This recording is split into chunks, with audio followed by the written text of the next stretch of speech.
Cousins and nephews and uncles and more, carried in presents and groceries galore. The family all chattered like birds in a tree as they hugged and they welcomed each one they could see. Ronnie and Lindy and Christy and Nell babbled and rambled and called it well. The patriarch Speck, who is named Jesse Jean, spoke not a word, but enjoyed the dear scene. While out in the kitchen his wife was in gear, cooking and baking for those she held dear. Her daughter named Sandy and the other named Bev were helping her finish the beautiful spread. They warmed up the rolls, they iced up the glass, they put out the silver, it was ready at last. The kind quickly gathered to the feast on the dressing, but not without first giving a blessing. With ministries present, Jeff, Ken, and Heath, the prayers could be offered with reverent prestige. The thanks were soon offered to God up above, who got all the credit from this home filled with love. Bless this great bounty, the prayer they said, and with an amen each one lifted their head. The plates were all filled with victuals and sweets, and sauces and gravies, and all kinds of treats.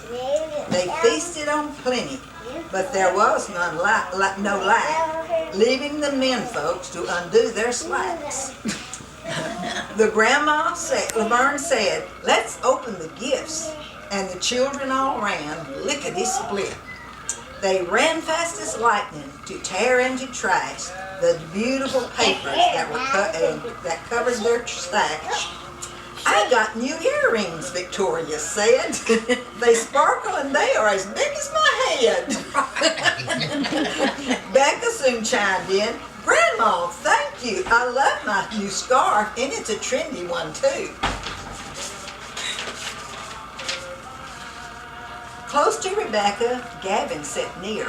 With his new gun, he was sure to kill a deer. And there sat his sister Riley Kate, who was busy in mischief and having fun too. The presents were open and spirits were high, but to top it all off came some sweet pumpkin pie. The goodness prepared by that baker named Anna made everyone's waistline look a whole lot like Santa's. "Let us sing a song," Sandy soon said. "A carol for certain. You lead us now, Des."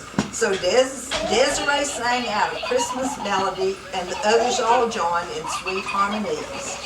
The night was in closing, and Christmas drew near, so each one reflected on the blessings of the year.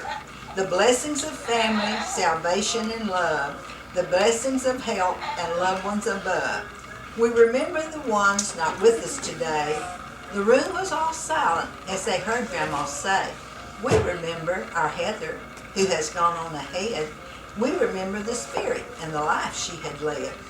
We remember dear Alden and how far God has brought that little boy's health and victory he has wrought. We're thankful for April and Nathan and pray that God will be with them and Eva today." Each gave a turn to give God the glory for blessing their life and shared their story of favor and mercy from Jesus and Christ. Yes, he was the one they had honored that night. The night was now closing and Pawpaw soon dozed, so goodbyes were offered as each one rose, put on their coats and eased out the door. "Good night to you all," Joyce said over Paul's snore.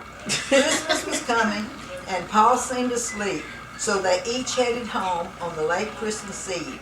But he rose and he spoke as they drove out of sight. "Merry Christmas to you all, and to all a good night." Oh, how cute. Papa. I asked her to write something, and I asked her yesterday, I said, "Honey, how long did it take you to get it?" "Oh," she said, "just a few minutes." That's good. I wondered where in the world did she I get figured out that? it had been a class in creative writing. I said, "Honey, you need to be teaching creative writing, not taking a class."